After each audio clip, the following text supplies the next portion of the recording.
बिस्मिल्लाहिर्रहमानिर्रहीम। अस्सलाम वालेकुम डियर स्टूडेंट्स।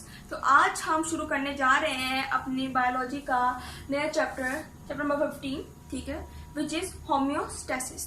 तो आज हम स्टडी करेंगे कॉन्सेप्ट ऑफ होम्योस्टैसिस। होम्योस्टैसिस को समझेंगे, उसको कॉन्सेप्ट को स्टडी करेंगे, होम्योस्टैसिस है क्या।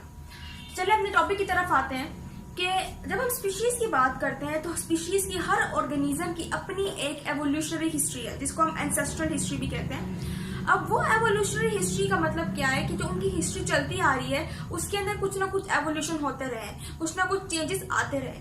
तो उससे बचने के लिए, उसके हार्म से बचने के लिए उन ऑर्गेनिजम्स ने एक स्पेसिफिक सेटअप को अडॉप्ट किया, एक स्पेसिफिक सेटअप का एक मैकेनिज्म बनाया जिसके जरिए से मेंटेन करता है इंटरनल एनवायरनमेंट को according to its external environment. How, मैं अभी आपको बताती हूँ किस तरह। एक्सटर्नल एनवायरनमेंट की जब हम बात करते हैं तो ये हमारे पास जो भी सराउंडिंग में एनवायरनमेंट है वो एक एक्सटर्नल एनवायरनमेंट है और इसके अंदर चेंजिंग्स हमेशा रहती हैं, फ्लक्चुएशंस होती रहती हैं, उतार चढ़ाव होता रहता है।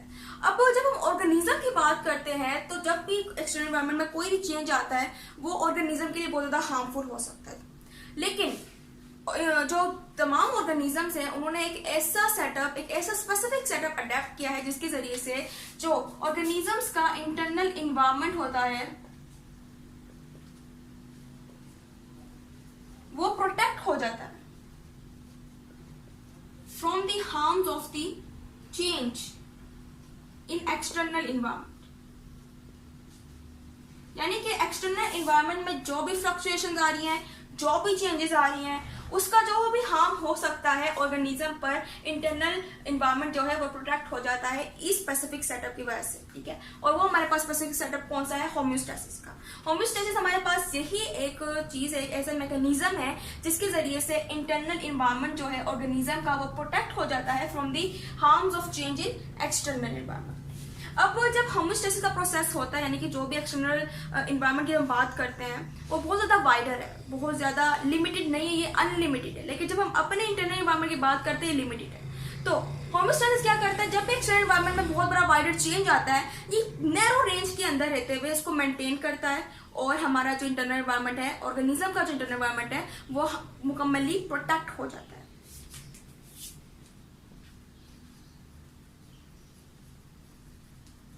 ये कभी भी स्पेसिफिक रेंज में नहीं करता, क्योंकि स्पेसिफिक रेंज एक खास रेंज होती है। अगर उस रेंज के अंदर रखते हुए होम्योस्टैसिस इंटरनल एनवायरनमेंट को क्या करेगा, मेंटेन करेगा, तो हमारा जो बॉडी सिस्टम है, अंदर का एनवायरनमेंट है, कभी भी मेंटेन नहीं हो सकता। वो सिर्फ थोड़ी सी चेंजिंग करता है, नैरो चेंजिंग के जरिए से वो नैरो रेंज तक इंटरनल एनवायरनमेंट को प्रोटेक्ट कर लेता है from the wider change of the external environment, ठीक है।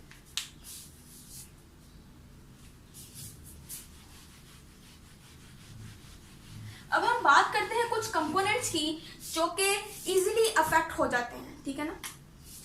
हमारे पास कुछ कंपोनेंट्स हैं इंटरनल एनवायरनमेंट में, ठीक है, जो कि क्या हो जाते हैं, अफेक्ट हो जाते हैं इजीली एक्सटर्नल एनवायरनमेंट से। अब वो हमारे पास क्या है, हमारे पास आ जाता है वाटर, ठीक है, हमारे पास आ जाता है सोल्यूट एंड हमारे पास हमारा जो है टेम्परेचर, ठीक है। ये जो है ये कंपोनेंट्स जो इंटरनल एनवायरनमेंट के अफेक्ट हो जाते हैं from the fluctuations in the external environment. सबसे पहले हम अब बात करते हैं मैकेनिज्म की। जो भी ऑर्गेनिज्म है उन्होंने एक मैकेनिज्म को अडेप्ट किया हुआ है, हर एक ऑर्गेनिज्म ने, और वो मैकेनिज्म ये है कि वो हमेशा हार्मफुल नाइट्रोजनियस वेस्ट को क्या करते हैं, एलिमिनेट करते हैं। लेकिन ये भी डिपेंड करता है upon the availability of water, यानी कि वाटर जितना दस्तयाब है उसके ऊपर डिपेंड करते हुए ये जो है मैकेनिज्म का पूरा प्रोसेस होता है। अब हमारे पास 3 मेन मैकेनिज्म्स आ रही हैं जिसको हम बोलते हैं ऑस्मोरेगुलेशन, एक हमारे पास होती है एक्सक्रीशन और एक होती है थर्मोरेगुलेशन।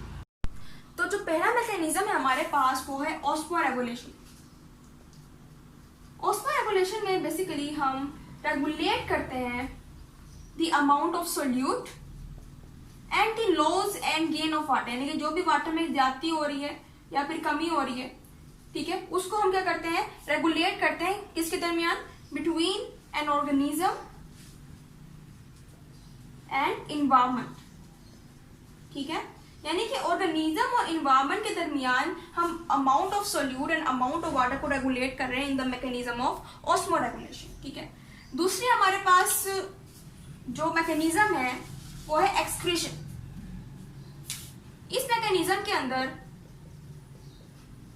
हम क्या करते हैं, एलिमिनेट करते हैं नाइट्रोजीनियस वेस्ट, यानी कि जो भी वेस्ट होता है उसको हम क्या करते हैं, एलिमिनेट कर देते हैं, ठीक है, ऑर्गेनिजम्स में। और तीसरा हमारे पास जो है वो है थर्मो रेगुलेशन। नाम से पता चल रहा है टेम्परेचर, यानी कि हम क्या करते हैं इधर इसमें टेम्परेचर को रेगुलेट करते हैं, ठीक है। फॉर एग्जांपल कोई भी ऑर्गेनिज्म है, ठीक है, उसका जो इंटरनली टेम्परेचर है उसको क्या करेंगे, मेंटेन करेंगे in the mechanism of thermoregulation according to its tolerable range, यानी कि एक हद तक, एक बर्दाश्त की हद तक जो रेंज होती है ना उस तक हम क्या करेंगे, इसको मेंटेन करेंगे, वो हमारे पास होता है थर्मो रेगुलेशन। अब ये तीनों मैकेनिज्म जो है बहुत ज्यादा इंपॉर्टेंट है, इनको आपने याद भी कर लेना है और पूरा चैप्टर इन पे बेस करता है। आगे हम डिटेल में इन तीनों मैकेनिज्म को स्टडी करने वाले हैं, ठीक है। तो इनको आपने जरूर याद रखना है ताकि आगे आपको स्टडी करने में मुश्किल ना हो। अब हम बात करते हैं सेल लेवल पर, ठीक है। फॉर एग्जाम्पल हम बात करते हैं कि सेल लेवल पर जब हम बात करते हैं कि हमारे पास सेल है, उसका भी एक इंट्रासेलुलर यानी कि इंट्रासेलुलर एनवायरनमेंट है जो कि अंदर का एनवायरनमेंट है,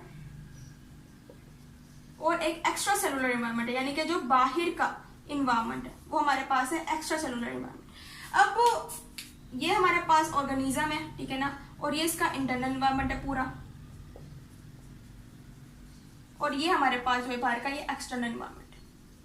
अगर एक्सटर्नल एनवायरनमेंट में कोई भी चेंज हो रहा है, कोई भी फ्लक्चुएशन हो रही है, तो उसकी वजह से इंटरनल एनवायरनमेंट में क्या होती है, नैरो रेंज तक एक मेंटेनेंस होती है, तो उसके अंदर भी थोड़ी बहुत चेंजेस होती है नैरो रेंज तक। और जब इंटरनल एनवायरनमेंट की बात करें तो उसके अंदर सेल्स हैं, और सेल्स का भी अपना एक एनवायरनमेंट है जो कि इंट्रासेलुलर एनवायरनमेंट और एक्स्ट्रा सेलुलर एनवायरनमेंट है। तो इनके अंदर भी थोड़ी बहुत फ्लक्चुएशन होना शुरू हो जाती है ताकि इंटरनल एनवायरनमेंट जो है वो मेंटेन हो जाए। क्यों होती है, क्योंकि इसके अंदर बहुत सारे इसेंशियल मेटाबोलाइट्स होते हैं, इसेंशियल हार्मोन्स होते हैं और बहुत से मुख्तलिफ अमीनो एसिड्स होते हैं जिनको हमने प्रोटेक्ट करना होता है, रिक्वायर्ड रेंज तक रखना होता है, ठीक है। इस तरह जब हम बात करते हैं होम्योस्टेसिस की, तो होम्योस्टेसिस कभी भी फिक्स नहीं रहती, यानी कि अगर कोई भी चेंज आ रहा है तो ये फिक्स नहीं रहेगी, या फिर अगर कोई चेंज करना है भी तो स्पेसिफिक रेंज तक नहीं करेगी, जैसा मैंने आपको बताया था। ये हमेशा एक नैरो रेंज तक फ्लक्चुएशन करती है according to the wider change in the external environment. मैं जिस तरह मैं आपको एक एग्जांपल देती हूँ, फॉर एग्जांपल वाटर सप्लाई की, ठीक है ना, वाटर सप्लाई की बात करते हैं। फॉर एग्जांपल कि आपने एक्सटर्नल एनवायरनमेंट से वाटर की सप्लाई अबंडेंटली ली है, ठीक है, या फिर आपने एक्सटर्नल एनवायरनमेंट से वाटर की सप्लाई को ड्राई कंडीशन तक पहुंचा दिया, यानी कि आप लेते ही नहीं है पानी, तो क्या हो रहा है, चेंजिंग्स आ रही है।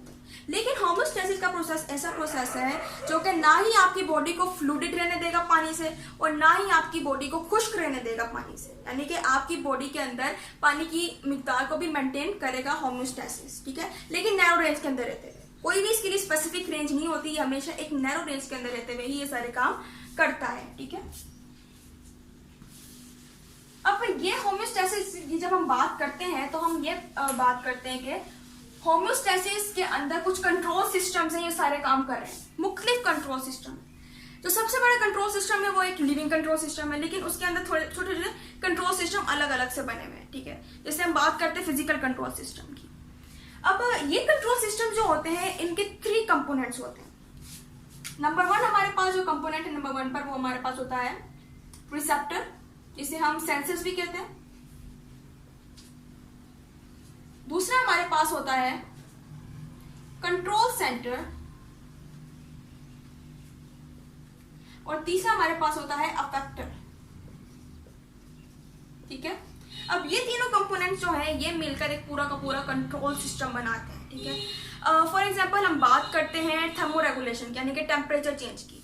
फॉर एग्जांपल टेम्परेचर में बहुत बड़ा चेंज आ रहा है, क्या करेंगे, रिसेप्टर्स एक्टिवेट हो जाएंगे, सेंसर एक्टिवेट होंगे, वो टेम्परेचर डिटेक्ट करेंगे कि टेम्परेचर में चेंज क्या आया है, राइज हुआ है या फॉल हुआ है, ठीक है। जब ये पता लगा लेंगे फिर सिग्नल्स पहुंचेंगे कंट्रोल सेंटर तक। जब कंट्रोल सेंटर में सिग्नल पहुंचेंगे तो वो फौरी क्या करेगा, एक्ट करवाएगा हमसे, एक फौरी तौर पर एक्शन लेगा और ऑर्गेनिज्म क्या करेगा according to the temperature. For example temperature अगर हमारे पास बढ़ गया है, राइज हो गया है, तो हम क्या करेंगे, कोई भी एक्शन लेंगे और कोई भी हम कूलिंग यूनिट को ऑन कर लेंगे, ठीक है। अगर हमें गर्मी लग रही होती है, टेम्परेचर हमारा अंदर का बड़ा होता है, फौरन फैन ऑन कर लेते हैं, या फिर हम क्या करते हैं, हम एसी ऑन कर लेते हैं, ठीक है। वो कूलिंग यूनिट्स ऑन कर लेते हैं, एक्शन ले लेते हैं with the help of control centre. या फिर अगर टेम्परेचर हमारा डिक्रीज हो रहा है, बहुत ज्यादा ठंड लग रही है, हम क्या कर लेंगे, कोई भी हीटिंग यूनिट जो है हमारे पास, फॉर एग्जाम्पल हम हीटर ऑन कर लेते हैं जब हमें सर्दी लग रही होती है, ठीक है। तो ये इन तीनों की वजह से क्या होता है, हमारा जो पूरा का पूरा इन कंपोनेंट्स की वजह से हमारा पूरा का पूरा क्या होता है,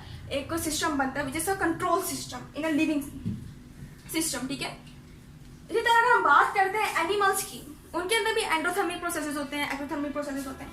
जब उनकी बात करते हैं तो उनके अंदर भी ऐसा ही सिस्टम बना हुआ है, यानी कि वो खुद एक अफेक्टर है। अगर टेम्परेचर चेंज हो रहा है, यानी कि राइज हो रहा है या फॉल हो रहा है, तो सेंसर क्या करेंगे, डिटेक्ट करेंगे कि टेम्परेचर में क्या चेंज आ रहा है, कंट्रोल सेंटर तक सिग्नल्स पहुंचेंगे, ठीक है। और कंट्रोल सेंटर फौरन से क्या करेगा, एक्शन लेगा।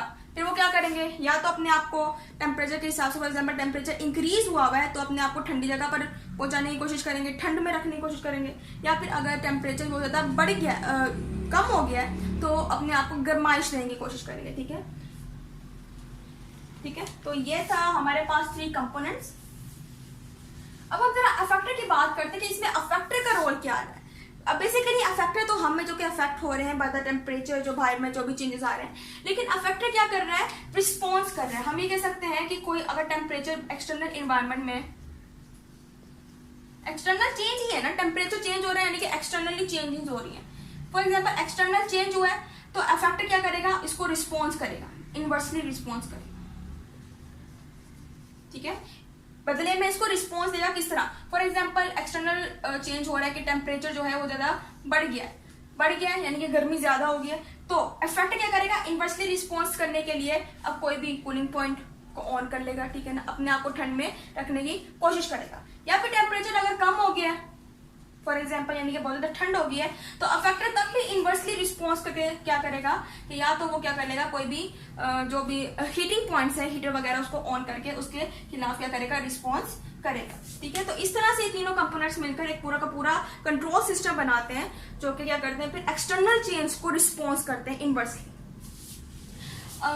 आपके टॉपिक के आखिर में एक डायग्राम बनाई गई है जिसके अंदर पूरा का पूरा एक इंटरनल एनवायरनमेंट और एक्सटर्नल एनवायरनमेंट दिखाया गया है कि आपके पास एक पूरा ऑर्गेनिज्म है फॉर एग्जांपल, और ये इसका इंटरनल एनवायरनमेंट है, ठीक है ना, और ये हमारे पास जो भाई जो सारा जो है ये हमारे पास रहता है जी एक्सटर्नल एनवायरनमेंट। अंदर हमारे पास सेल्स होते हैं, जैसा कि आपको पता है कि हमारे पास बॉडी में सेल्स होते हैं। फॉर एग्जाम्पल हम बात करते हैं फॉर एग्जाम्पल कि एक्सटर्नल एनवायरनमेंट में बहुत बड़ा फ्लक्चुएशन आ रहा है, फॉर एग्जाम्पल बहुत वाइडर चेंज आ रहा है, बहुत वाइडर उतार चढ़ाव मौजूद है, तो क्या होगा, इंटरनल एनवायरनमेंट में होमोस्टेसिस का प्रोसेस शुरू हो जाएगा। कंट्रोल सिस्टम जो कि लगे हुए हैं यहाँ पर, जिन्हें हम कंट्रोल सिस्टम कह रहे हैं, कंट्रोल सेंटर कह रहे हैं, ये एक्टिवेट हो जाएंगे। वही काम होगा, जब भी कंट्रोल सिस्टम एक्टिवेट हो रहा है, तीनों कंपोनेंट्स भी एक्टिवेट हो जाएंगे। क्या होगा, सिग्नल्स पहुंचेंगे, फिर डिटेक्ट किया जाएगा क्या चेंज आ रहा है, फिर उसके हिसाब से एक्शन लिया जाएगा और फिर रिस्पॉन्स किया जाएगा, ठीक है। तो ये पूरा का पूरा सिस्टम होगा, लेकिन आपको इस डायग्राम में बताया जा रहा है कि एक्सटर्नल एनवायरनमेंट में फ्लक्चुएशंस बहुत ज्यादा क्या है, वाइडर है, बहुत ज्यादा है। लेकिन इंटरनल एनवायरनमेंट जब बात कर रहे हैं इंट्रासेलुलर की, यानी कि सेल के अंदर के स्ट्रक्चर की और सेल की इधर बाहर के स्ट्रक्चर की, तो यहाँ पर जब हमने फ्लक्चुएशंस देखी तो ये बहुत मिनिमल है, बहुत कम चेंजेस की गई, यानी कि नैरो रेंज के अंदर रहते हुए हमने अपने ऑर्गेनिज्म की बॉडी का पूरा इंटरनल एनवायरनमेंट को मेंटेन कर दिया है according to the wider fluctuation in the external environment. तो उम्मीद है आपको लेक्चर पसंद आया होगा। इंशाल्लाह अगले लेक्चर में हम जो अगली मैकेनिज्म है ऑस्मो रेगुलेशन, उनको डिटेल में स्टडी करेंगे। तो तब तक के लिए अल्लाह हाफिज़।